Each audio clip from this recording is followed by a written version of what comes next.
Alrighty, good afternoon, everybody, and welcome to another episode of Soulful Sunday. I am your host, Akeem Art, and in today's episode, we're going to talk about music, the light of life. And our guest for this afternoon is Mr. David Sutton, who is here to share his story about his passion in music and how that passion has opened numerous doors for him. But before he comes, we are going to interact with our viewers for some minutes and then we will move along. So I see my friend Alicia Smith, who is here, always ready to turn her microphone on.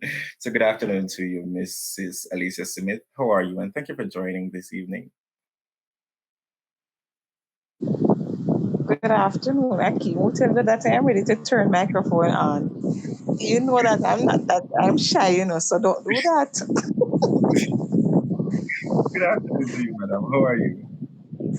I'm good. It's a pleasure of mine to be on this platform another time. Looking forward to it every Sunday. It relaxes me and inspires me and it also empowers and motivates me. So I look forward to it, but not to talk. Awesome. So Mrs. Smith, being that our theme for today's episode is music, the light of life. Which genre of music do you listen? Well, I love gospel and soul. mm, you love gospel and soul. So if you could listen to one other genre, what would it be and why? Maybe I don't even know what you're talking about. That's why.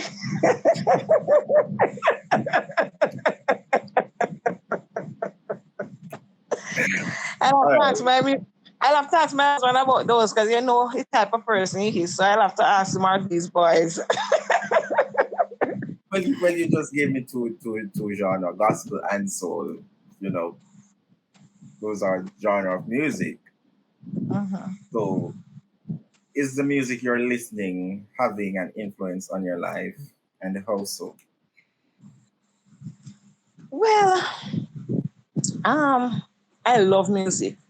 I love music, and I don't think it doesn't. It depends on maybe the mood that you're in, because and it will also determine the type of music that you listen to. Because if you're in say for example you're home alone, lonely and all of that, I decided to put on a song that said turn off the lights and whatever. There's something, you know what type of mood you're going to put in. So instead of doing that, you just put on all one music and make it like a rock your body and change the atmosphere. Hold on a minute, Yeah. Mrs. Simmons. So thank you for joining us this afternoon, Mrs. Smith. And I hope you're listening some nice souls this evening to get you relaxing in the Sunday.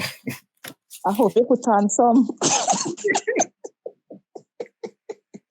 All right, thanks for having me. I look forward to a wonderful session as always. Thanks. You're welcome. Thank you for coming. Okay, we'll start from that segment with our guest, Mr. David Sutton. So, good afternoon to you, Mr. David Sutton, and thank you for joining Soulful Sunday this afternoon.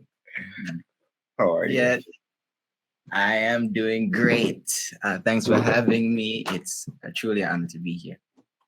Awesome, Mr. Sutton. So, growing up in in church with your parents, your father was a pastor and your mother was a missionary, I believe, at the Power of Faith Ministries International in Goshen, St. Elizabeth. At what age did you begin your personal journey in such faith? Right. Um, I began my journey in music before the faith, although being a pastor's son and being in that environment, you're low key like always in the church vibe. Um, Began playing music very early as a drummer in my church, and but it wasn't until I got saved at age 7, Mhm. but it wasn't until about age 12 that I started playing keyboard. And actually, through playing keyboard, that kind of awakened something, more sense of responsibility on my part. Mm-hmm. Because then I actually started serving as church keyboarder, through that, and through actively serving, it kind of unctioned me to pay more attention to my spiritual life. And at that point, I had just started high school, so you know how that kind of environment is. And so it prompted me to pay more attention to my spiritual life. And so if I want to be really honest with myself, I'd say I got saved at about So you 12 years old. mhm. So you started expounding on how life was then as a Christian. Could you go a little further with that? Yes. So, life as a Christian and as a pastor's son, is filled with a lot of expectations and filled with a lot of like pressure, but it's low key, so you don't realize it's happening. From family and church and all of that. But that pressure doesn't have to break you. Mhm. It because you eventually have to come into your own understanding of God, um your own identity, and not rely on that of your parents or that of anyone else, and take responsibility and ownership for your own walk and your own relationship with God. Answer your own questions. Seek God for yourself. Google what you have questions for. And so coming into that and becoming more aware of my purpose, and becoming more aware of God's plan, and just His love for me and His grace over me, has allowed me to stay consistent in any sphere that I'm in. So in school, being around even unsaved people in whatever circle I'm in, I'm always that the Christian one. And so, just growing up, it's just been a blessing so far. Awesome, Mr. Sutton. So at such age, actually, you said you normally partake in playing instruments in church. What other thing would you normally partake in? Well, in church or Yes, overall? in church. Yes. So at that age, I was also a part of several, well, a part of the choirs I could be a part of. So men's choir, though I don't know why to put a boy in a man's choir, but that's beyond the thing, beyond the point. Youth choir, children's choir, also helped with the sound system, Mhm. managing that. And it wasn't until almost recently, several years later, about 15, 16, those years I started actually singing on the praise and worship team.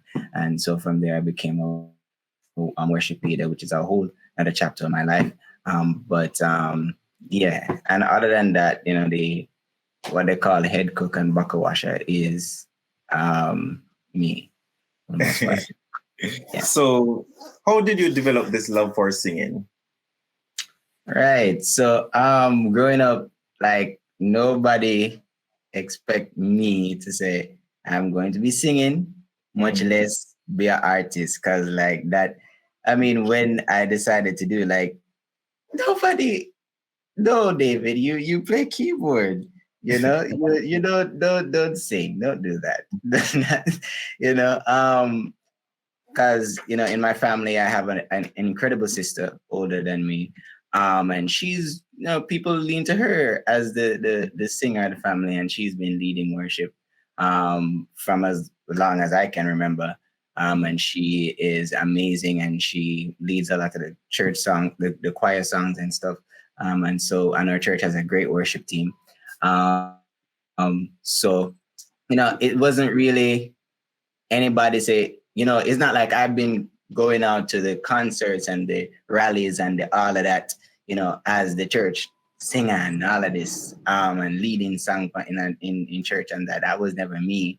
I've always been on a keyboard. This the singing, developing the love for singing is really coming from As I said, around 12 years old, started playing keyboard. And what actually happened was that God actually started inspiring me and giving me songs. And so he'd give me songs, and the only way you can express songs is to sing them. And so it's actually the songs that he's given me, learning to play the while learning to play the keyboard, just learning melodies, learning songs, and they keep coming back to my head. And over time, it developed into being, hey, I should probably be an artist, so I can share these songs with people.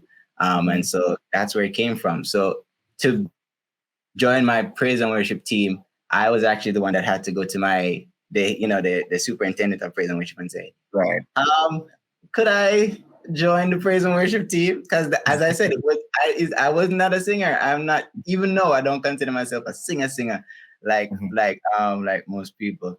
But you have to step out, even if other people don't recognize something inside of you. Sometimes you have to step out and you have to um be confident in what you believe God has put inside of you. And that's what I did. And since there, um constantly getting better at it and training and getting better at it. And so that's where my love for singing came from. My songs, really. Right, Mr. Sun. So after being introduced to gospel music, gospel singing, then who were some of the Mhm. artists you would normally listen to back then? Right. So I spoke earlier about my sister, Mhm. Yannick Sutton, by the way. And she was the one that really got me into gospel music. She would love listening to Ty Tribet, and like Ty Tribet was her diehard favorite growing up. I can remember that. And Kirk Franklin, and locally Jermaine Edwards. And so seeing her be excited for it, because really and truly, and the youth in my church, really and truly growing up in my generation, the people at my school, and even while I was still in prep school, it was, I don't know, Lil Wayne or Rick Ross and Vibes Cartel and all of that. And that was never really my thing. That never really did that for me. Because gospel music is just, it has substance. The words mean something, the music means something, and I could recognize that even from a young age. I could recognize that, it's just a deeper genre. It makes more sense. And so listening to people like Ty Tribbett, Kirk Franklin, as I said, Israel Houghton, Mhm. um, and more recently, since him come out, Travis Green is Mhm. my favorite now. Travis Green and Todd Delaney, those guys. I listen to them. All right, so those are some of my favorites So artists that I listen. why is Travis Green your favorite among them? Cause all right, so my thing with Travis, he inspires me because I spoke earlier about like not really being a singer. I don't Mhm. want to um I don't want to bash Travis or anything, but what amazes me about him is that he's not really a singer, and people don't want to admit it. But I'm his biggest fan, and I will admit it. He's not the most pretty singer, and he has a list song. He has a list song and all of these things, but he's still up there singing, and he can sing with Tasha or anybody because he recognizes what is on him, and he recognizes the call that's on his life. And that's why he's one of my favorites. And the fact that he pushes a vibe, like his songs are a vibe, like and there's an energy to it, and his writing is incredible. So I love that's why I really love listening to Travis Green. All right, you stay there with Travis Green. So back to regular programming. At age 12, you started learning to play the keyboard, right? Mhm. Going to church, started learning to play the keyboard by yourself, actually, by watching YouTube videos, I think. And you also started writing songs. How was this for Yes. you? Well, it was enlightening. So the more songs came, the more I felt like God was revealing himself to me. Because, like the songs would be like just me writing down thoughts or revelations really of like what God has been to me or who God has been to me. And just things that, he's allowed me to see about him. So when I felt condemnation or whatever, he'd show me his grace, and I'd write a song about grace, and like that would be like an anthem for me where God's grace is concerned.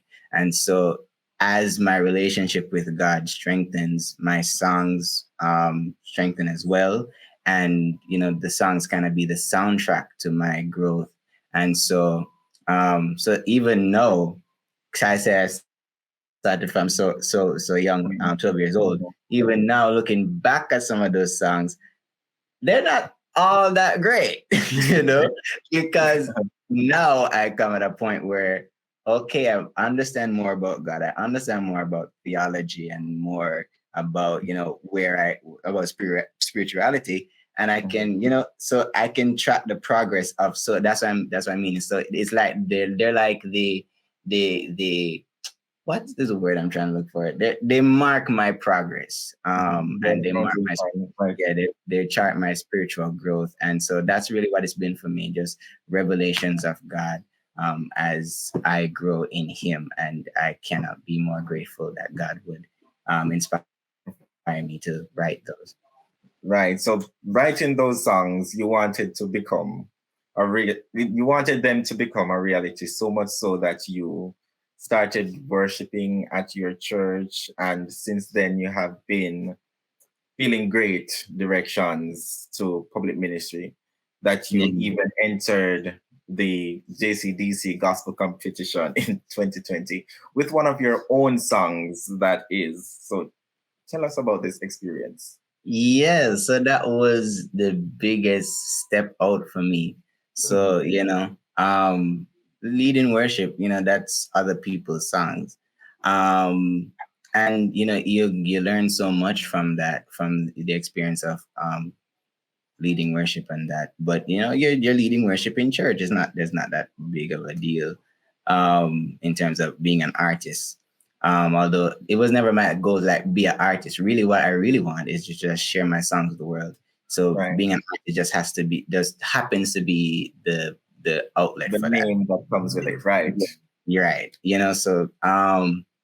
So what happened was that I really felt inspired to join the JCDC competition. Nobody told me what. Nobody said, "Hey, David, you should do this." I just saw the competition, and like I just got like God showed me like, okay, go for it. Like, all right. So it's not like I wrote the song for the competition. This is just one of the songs I had put down. So I joined the competition. I entered with this song called Our Response, which is a praise and worship song. Well, this is a praise song, talking about the goodness of God that we experience. Everybody has seen the goodness and the mercy and the power of God, and we choose to respond in praise and in worship. So that was the concept for that song. Um, so stepped out, told people I was doing it, but I kept it very secret. So Mhm. my family knew, when you do something and you're sure about it, but you're not sure about it. Same way. Right. So my close family knew, my parents and my sister knew, but that was basically it. So I just went up there to did the audition in secret in in Mandeville.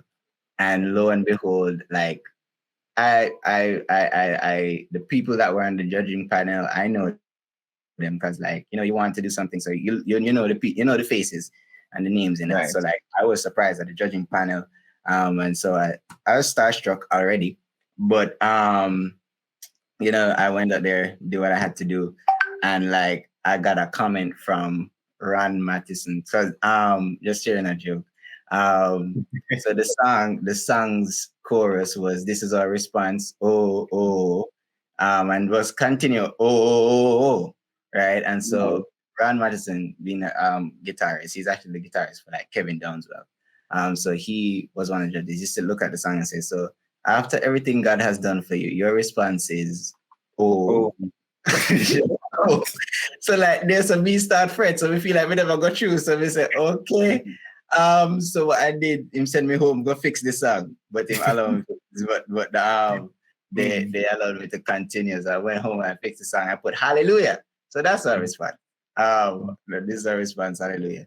And so yeah, so during that competition, it was a great experience. And it really gives you the artist feel. Like if you like, I'll take this advice. If anybody wants to feel like they're an artist for at least for like half a year, like join JCDC. They give it a whole thing, like for real, for real. Them take your own, them carry um what TV station, go to interviews and all the likes, your rehearsals and the schedules, and you got to be here and you're doing makeup and you're doing all of these things. You feel like Mhm. artists for like half a year. So it's really it's intense, but it's Mhm. worth it. It's a great experience. And you get so much exposure, and you really get to gauge if this is the life you really want, if this is the and can you really balance that with actual spirituality and actual spiritual growth while in that life. And so that's been JCDC experience. And since then, my people see me and recognize me now. And all right, so like I come back like to my church now after being on JCDC, and I'm like, Right. yes, so this is what I do. I'm an artist now. So, so since from then people start referring to me as artist and stuff, and yeah, that's been enlightening. I'm being invited to different great opportunities and stuff, and I have to give God thanks for JCDC really. Okay, so feeling like an artist for half a year, Mr. Sun, going through this competition, was there ever a time you felt like pulling out, and why? But yeah, yes, look, it's challenging. I wouldn't say necessarily feel like pulling out of the competition. Just kind of feeling. I think the biggest feeling I felt was that probably Jamaica wouldn't necessarily accept the sound, especially when halfway through the competition, what COVID did was that it changed the format of the competition so that it wouldn't be judges only. It would be judges scores plus votes. So with the voting system now, you have to kind of depend on Jamaica to you know so my biggest feeling was that because the sound of the song is not really local, and that's um nothing against local music, but like most of my music, that's been the major pressure point for me. I love reggae music. I kind of like the dancehall sound as well. I kind of like songs like that, but most of my songs don't sound like that, and so I've the most I've ever felt was like Jamaica is not gonna like this. So Mhm. yeah, so that's really the worst I've felt. But the reception has actually been really positive actually. That encouraged me. But at the same time, that I think was the worst I felt. Not really that I wanted to leave competition, but like, hey, this might rough because the sound is kind of different. Okay, so um, you said that the entering the competition was one of the biggest things for you, and it has given you a wide variety of opportunities. What were some of those opportunities, and what were some of the doors that this competition has opened for you? Right. So the major one that has that comes to mind right now was the exposure to this church called Zeal Church. They're coming from America, right? So this is kind of like a twist on what I was just saying a while ago. So they're coming from America and they're establishing their branch out here in Jamaica, and they were looking for a Jamaican worship leader that could minister to Jamaicans, but at the same time, be able to exist and communicate international music to Jamaicans with the same kind of energy and vibe. And they saw my song. And so they're saying, this guy might be able to do this. And so they reached out to me. And from there, I have been working with them as a worship leader for their church. And that's been a great opportunity for me because they do worship virtually. And because at the time they came in COVID, and so they didn't have a building yet, and so their services were online virtual. So having to go to studio to record worship sets like that, and having to Mm-hmm. be doing that. So I got a lot of studio experience working with them and doing stuff like that. So that's been a real blessing. And being able to share music and being able to lead worship in Mm-hmm. um, that kind of context has been a real blessing for me. But other than that, being invited for some great programs and for some great shows alongside people like Rhoda Isabella and Kevin Downswell and Jermaine Edwards, which are people I absolutely look up to. And then Mm-hmm. seeing my name on posters with them is crazy. So, Right. right. So, yeah, so it's been a real blessing for me. Awesome. So you did not only enter the competition, but you made it to the top 10. Yes. Right. So how did that end? Right. Um, So they don't really let you know how you place other than the first, second, and third. They don't let you Mhm. know how where you place in the competition. But what they do, because they kind of they treat all the top 10 kind of like equally, really. So to say basically if you make it to the top 10, like it's basically, A it's great like deal. it, Yes. yeah, it's like you made it, but of course, first, second, and third, you get some extra stuff with that. But being in the top 10 is already a blessing in and of itself, and they treat us all, you know, with that same thing. So it's actually great overall. Awesome. Awesome. And man, we are proud of that. You entered the competition with your own song and you have made it thus far in the competition, or you had made it thus far. So, how is your music career going? And what are some of the things you hope for within the industry?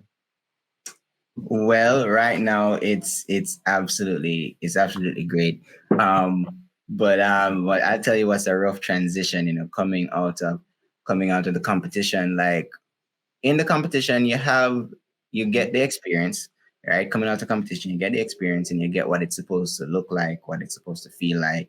But then, the rough transition is like leaving the competition now. I know, you don't have a PR person behind you like you do in the competition, and you don't have a makeup artist behind you, and you don't have, all of Right. these, you don't have a manager and stuff like that. So you've got to kind of So low key basically on your own now. basically on your own now. You have guidance as to how it's supposed to look, how professional it's supposed to be.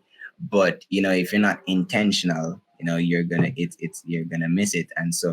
Um, and so the rough transition has been staying in practice, getting a team for myself, Mhm. built a band and some singers, and we have to constantly practice, even if we don't have events.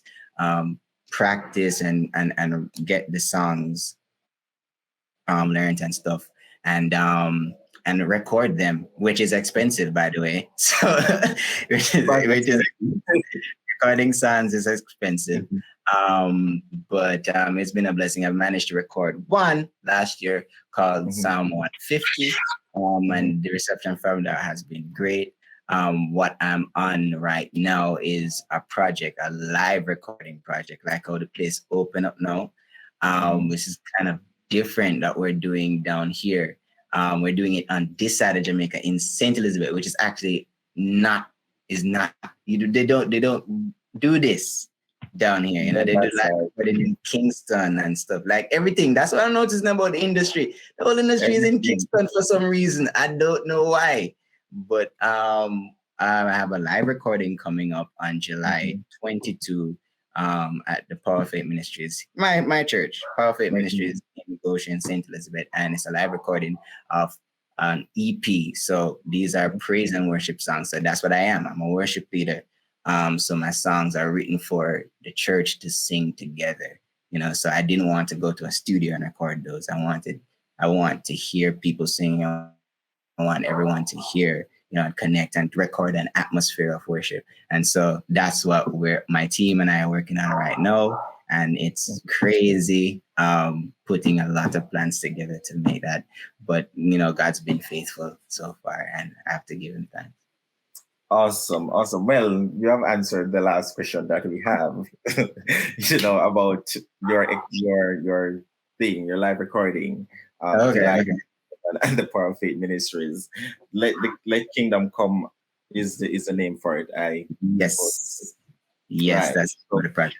you said that it was in Saint Elizabeth, and you noticed that all of Mhm. the normally happen in Kingston. Done. Where can we Needs get stuff? go, Where yeah. tickets to the event?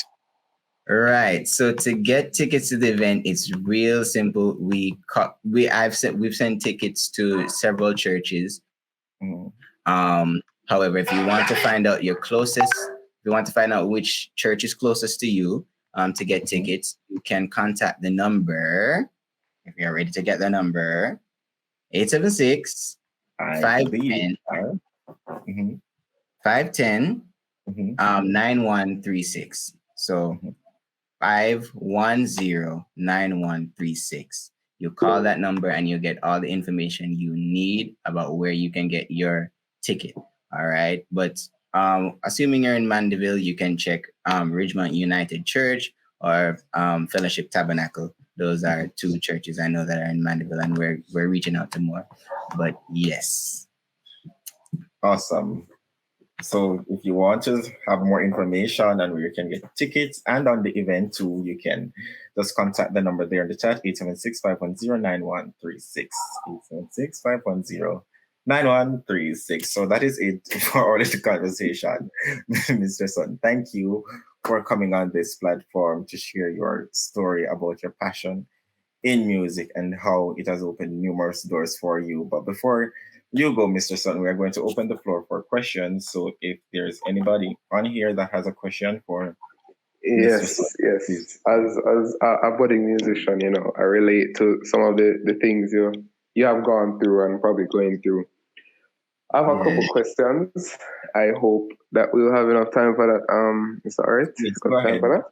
Go All right. ahead. So, firstly, you know, learning to you say you started off playing the drums and then you transitioned to learning how to play the keyboard. Now, how would I put it now? You say you play in a band. What you know? What makes your part essential in the band? So even if you have like three keyboardists, what would make you different or you stand out from the band to Well, you? I don't think you should stand out from the band. Um, if you're in a band, Yeah. I played in a band before I joined JCDC, and Right. now I have leading my team. I have a band that works with me, Mm-hmm. and so being a musician myself, you can imagine how hard I am on them. Yeah. Um, I'd say if you say you have three keys, um, well, let's talk Jamaicans. We have three keysy on the Yeah. band. Mm. Um, let's say you're playing reggae, you can't have all of them play piano Right. and Yeah. strum. One You have strum, to have some on the yeah. one bubble, and one phrase. So it's just finding what your role is. I don't really think the best way I to think think. yeah. I think that's probably what I was trying to say. Finding your role in a band. Yeah, just well establish like what genre you are doing, and each Yeah. genre has different things that they do, and each genre has different like responsibility, different sounds and different responsibilities, and then just determine what that is. Like if it's a worship song, you probably want the piano leading and probably not doing too much because we have people that love overplay. You have a Yeah. piano, you have somebody, Yeah, man. some nice strings in the background, somebody else Right. on that, and then somebody else doing what we call phrasing with synths or doing some bell movements like that. So it's really just determining the genre and knowing the genre well enough to know what each part needs, and then just isolating what's needed. Right. Right. Okay. Thank you. Another one right off the bat. learning to play the keyboard, I'm sure it was, well, I'm not sure, but it was, I'm sure it was instilled, or whoever taught you, they Mm-hmm. made sure to tell you, it's good to learn to play in every note. How do you how do you um Practice. how you do that? Yeah, how you practice to play in Practice. every note? Well, for me, I I love this question so much. Um, I kind of had an advantage I didn't know about growing up. So Uh, people are telling me now that I remember. All right, very recently, I was playing keyboard with one of my friends, and then my friends touched a button. I was playing in F sharp. I'm talking to a yeah, musician. I'm sorry, you guys have to right. save No, me. yeah, I'm you have to see talking. what this, So guys. I'm playing in F sharp. So that's mostly black keys. And Mm-hmm. then my friend is playing right beside me. He's helping me play, but he's playing all white keys. I'm like, how is this possible? What manner of evil is this? Turn out that the man What? pressed transpose. I had no idea what transpose was for half of my life in music. So like I was there and I had to learn to play all 12 keys because I thought it was the only way. But then I realized that almost every keyboard have a transpose button, so you don't have to move off of C. And so I was at an advantage then because I thought it was necessary. But what I did, very simple, what I did to learn to play in 12 keys um was kind of out of necessity because the first major thing I did as a musician was play for my church's children's Sunday. So that was my first debut. And they were going to sing every praise in praise and worship. And so, every praise transpose go up. And so I as a child, I had 12 years old, had to just pray every praise and then change the key. So what I did, I just practiced by just playing the same song, transpose right there. So just figure it out, and then go up, play the same song again, and then go up. So I did that for the whole 12 keys, so that no matter which key them go, make I go up with them. So Right, right. kind of became my method of practice. So just play because every praise have 1, 6, 4, and 5. To me, you don't need to really know as a beginner. You don't need to know anything more than 1, 6, 4, and 5. So just play a song that has those 4 chords in and just transpose and go up and go up and go up. Eventually, you learn all 12 keys and just practice that, and you're supposed to good. Okay, okay. So piggybacking off the last question, I think this is going to be my final question as well. Mm-hmm.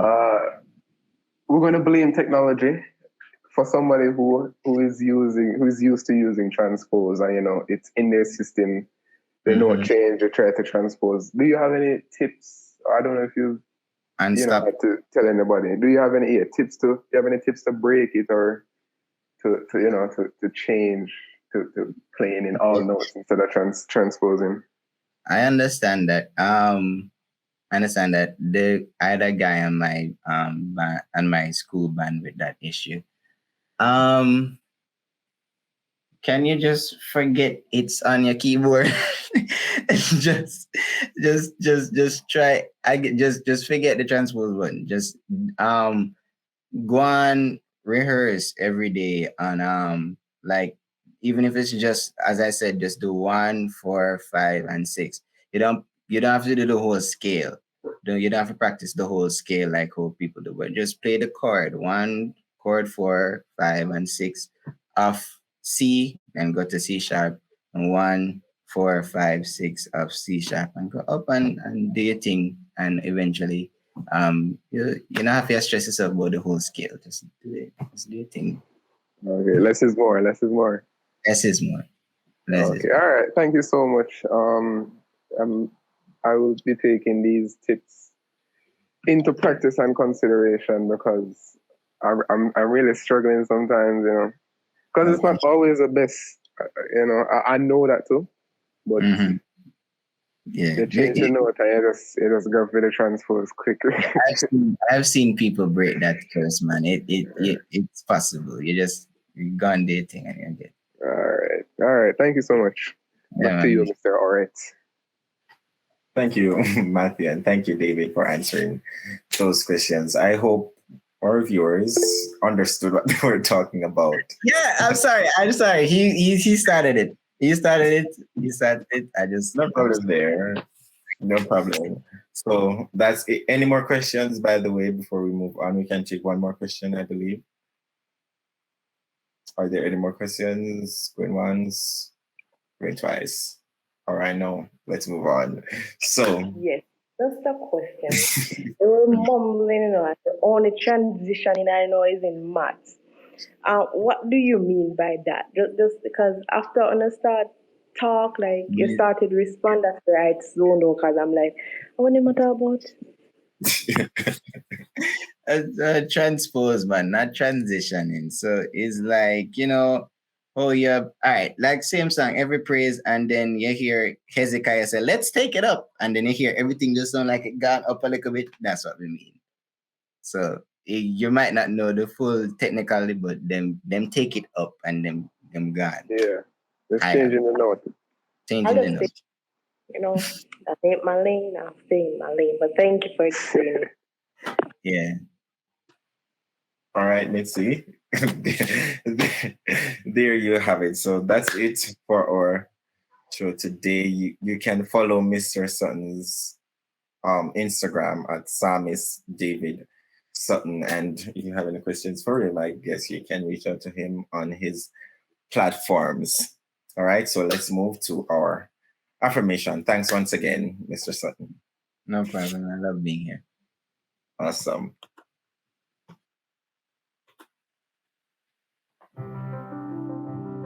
All right, so passion is the energy that keeps us going, that keeps us filled with meaning and happiness and excitement and anticipation. Passion is a powerful force in accomplishing anything you set your mind to and in experiencing work and life to the fullest extent possible. Ultimately, passion is the driving force behind success and happiness that allows us all to live better lives. Even though sometimes we feel to fall back because our passion isn't working in the best way we think it would, or it's not going the way we want it at the present moment. If it is truly our passion, then there's nothing to deter us from acting on that passion. Or yes, for today, Mr. David Sutton acted on his passion in music, and today is hearing in that capacity, the music industry, which has opened numerous doors and opportunities in his life which he thought would never be. So whatever your passion is, let it drive you to a place of success and a place where you are fulfilling your purpose so that others can gain from it. So our affirmation for this afternoon is whatever your passion is, I will utilize it as my purpose so that one day that's all the time we have for today's gentlemen. Again, we want to thank our guest, Mr. David Sutton, for sharing his story with us this afternoon. For viewers who are always tuned in, thank you for staying with us despite our challenges. Our sponsors who helps to share these stories.